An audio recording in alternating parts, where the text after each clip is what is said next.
Hello everyone and welcome to today's video. Now today I'm going to be talking about week 16 matches for the Summer Showdown for the Overwatch League Season 5 regular season. Before we get into that, let's just have a look at next week's matches, which is week 17. Some maybe like I obviously mentioned like some good matches. Probably maybe the first one maybe Valiant Dynasty, that might be pretty decent. I think this one might be really good though. Gladiators and the Eternal. I'll get to the Gladiators soon, which is why I think that actually might be a pretty decent match. Rain and Outlaws, that might be pretty good. Maybe even Spitfire and Rain might also be really good as well. What other ones? Maybe I don't know. Maybe Fusion Dragons. I don't know. Uprising and Defiant. Defiant have been looking really good now. Outlaws and Titans. I guess like maybe like any Titans match that might be really good because they've been looking pretty decent now, which is actually quite surprising, I must say. So let's have a look at this week's matches. Well, the results actually I should say for this week's matches, and here they are. So the first one is Shanghai Dragons versus the Guangzhou Charge, and the Seoul Dynasty versus the Hangzhou Spark. Both of them 3-0. Both of them won by the Shanghai Dragons and Seoul Dynasty. They both won it. Dragons versus Charge. No major surprises there. I mean, the Charge, they are the weakest team in the APAC region, so I'm not really surprised there. Who are you got MVP though? And the Spark, I don't know what the hell. I don't know what's happening to the Spark, but I mean they are versing two very tough opponents, so I'm not really surprised that they kind of struggled here. 3-0 as well. Soccer got MVP for the Seoul Dynasty. I don't know what the hell the NYXL is doing against Vancouver Titans, but Vancouver Titans just got the second win of the season. Both of them actually coming as 3-0s. I was not expecting the NYXL to actually lose against the Vancouver Titans. I thought it was going to be a close match. I thought it might edge out maybe just about to the Titans. But I wasn't expecting a 3-0. So I'm generally surprised that the Titans basically obliterated NYXL. I don't know what the hell they're doing. I mean, obviously, Asunjae. They added him into the roster. They got rid of Myeonbong, if I remember correctly. I think it was Myeonbong. I'm pretty sure. Or was it a guy named Jin? No, I think it was Myeonbong. I think they got rid of her. I'm not too sure about that. But King got MVP, so at least that was a pretty good result for the Titans. No surprises there for the Shock and the Uprising. Shock continuing their dominance. The Fire versus the Fuel. I mean, looks like the Fuel definitely found their mojo. Definitely, they're definitely back. We'll say that now. Edison got MVP. I'm glad that the Fuel is finally back up to form after a very weird lost tournament. Let's move over to the East. Seoul Dynasty versus the Chengdu Hunters. No surprises there. 3-0 victory for the Dynasty. Stalker once again getting MVP. So picking up Stalker for the Dynasty was actually a good option for them. Dragons versus Hangzhou Spark, that wasn't that close at all as well. Once again, the Shanghai Dragons win, and Lip got MVP. This one, however, the Philadelphia Fusion versus the LA Valiant, this was a very close game. Now, I can't remember if it was either this one or the next one that the Valiant played, but I think they had Dia as tank, and they had Assassin as a support.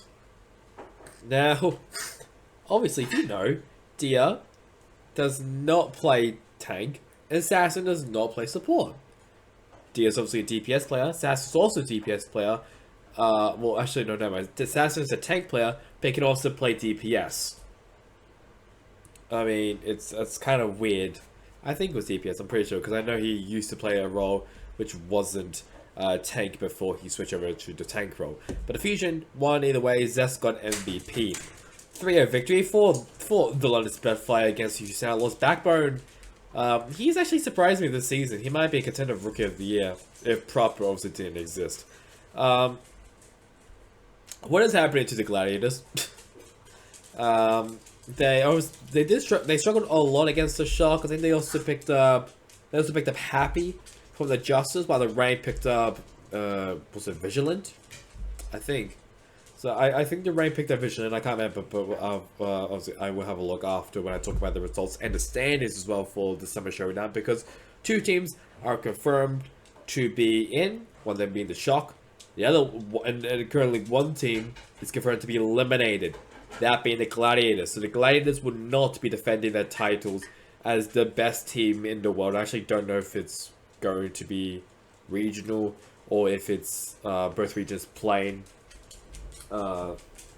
together. So I don't know if the West teams are actually going to go to Hawaii. Still not too sure about it, but we definitely know that the Gladiators would not be in the Summer Showdown, which is actually pretty surprising to me. That was definitely not on my bingo card for the Summer Showdown. By the way, SF Shark gets the win. The Washington Justice versus the Florida Mayhem, and it was an easy victory for the Washington Justice. I don't know why Assassin's name has like brackets around it, but it does for some reason. Assassin got MVP.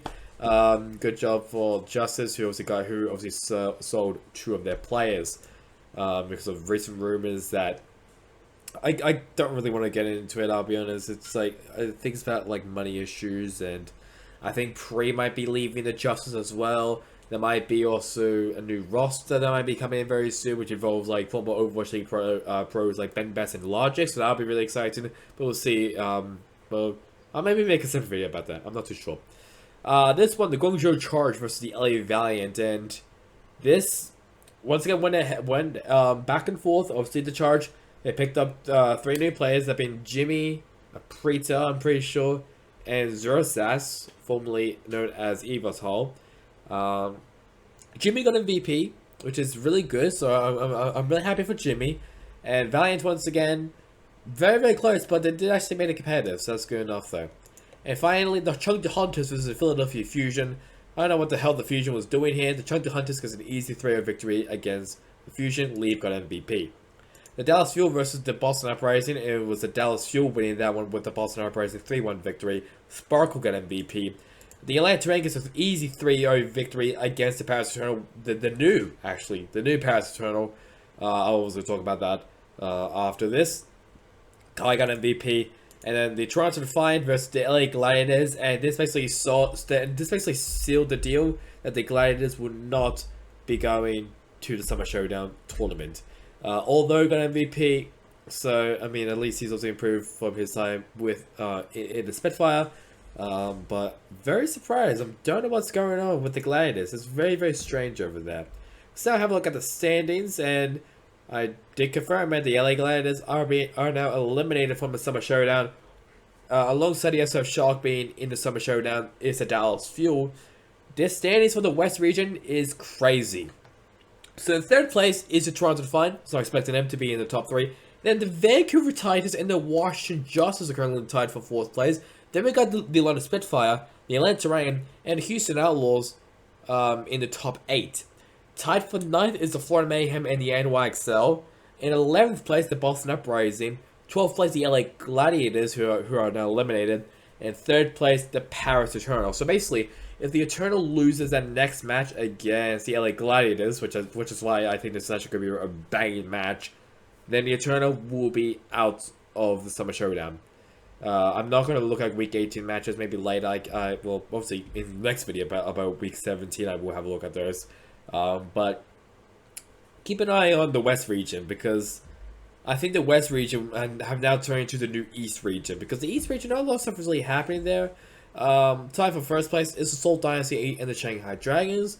3rd place, the Chengdu Hunters, and 4th place, the Guangzhou Charge. That might be the biggest surprise. Actually, the Guangzhou Charge and the Philadelphia Fusion are actually tied for 4th, so that might actually be really good. I think, don't they verse each other? They do verse each other, so that might be pretty interesting. In 6th place, the LA Valiant, and in last place, the Hangzhou Spark. So this is, I mean, it's also, I mean, I think it's also probably because Junker Queen is now available to play, and there's also the new Jotes meta, which is basically Junker Queen. Well, it's basically Goats but Junker Queen, if that makes sense. I mean, definitely does make sense. So obviously, the good teams are good with Jotes. The bad teams are horrible with Jotes. That's basically how that works. It's basically Goats. It's just basically, if you're good at Goats, you're going to win. If you're bad at Goats, you're going to lose. That's basically how that is. So have a look actually at some roster changes which happened between week 16 and 17. And there's actually been quite a few. And you see what I mean? There's been quite a few. Now, I did talk about Piggy already. So I think, well, if I didn't, Piggy has left the Houston Outlaws. But I do remember that. And you see what I mean by they got the personnel they got a new roster. A lot of stuff actually happened. So first of all, obviously the personnel they got rid of Don, Vistola, Jojo, and Khan. So they basically got rid of all the players except for the DPSs. And filling in for them, we have 3 players from Odyssey and Marvel Esports. I think it's Odyssey. Yes, Marvel Esports and Odyssey. It is Lukimo, who was rumored to be joining the Spitfire at some point. Mathel, also a new DPS player, and Rakatak, which is very exciting. I've heard some great things about him. The new tank player for the Eternal is Crawl. Formerly, I don't know what the team is. Team Wisp? Wisp. Okay, it's just Wisp. Crawl's formerly from Wisp. So that, I mean, that might be a good roster. There's a lot of, I think it's now mainly North American players now. There's no sign of Europeans. J-Mac is actually still the head coach. That's probably why they're losing, because the freaking coaches, the coaches don't make any sense. Because is it still, I actually don't know who the coaches are still. Is it still J-Mac and Seo Gurnal, whatever his name is? Oh no, never mind, it's Fastest. Okay, so that's good enough. Mobugi, there we go, Mobugi. So Fastest obviously joined the team, I think like mid-season at some point. And, which is exciting, but either way, it doesn't really matter because they're still pretty bad. The Boston Uprising, they have added Mag into their lineup, obviously shopping all their tank players. I still don't know why the hell they got Mag. Generally don't know. I thought Punk was completely fine. Itzo was actually now turned to a 2-way contract player.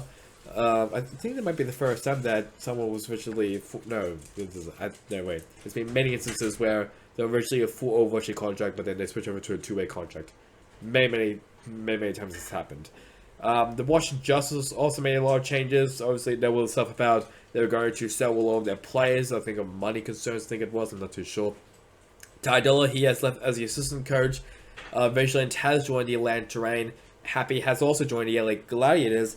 And Khan has joined the London Spitfire as the new flex support player, if I remember correctly, is what he says. Yeah, flex support. So he'll be the new flex support. I think, who is the flex support normally for the Spitfire? I actually can't remember who it is. Landon, I think it is. Is it Landon? I'm pretty sure Landon is the flex support, well, the other flex support player. Just having a little look. Yeah, it is. So Landon is the other flex support player. Khan might be just replacing him. I'm not too sure. But I mean, I think he got I think he got his first win with the team, with Spitfire against who was it against? The Boston Uprising. So I mean that's a pretty good debut, I must say, for Khan in the Spitfire. That is really about it. Yes, it's been all crazy in the Summer Showdown. I don't know what's happening, but just once again, here are the Week 17 matches, just so you can have a look at that. So that's really about it for me. Hope you guys enjoyed it. Catch you guys on next time in the next one. Goodbye.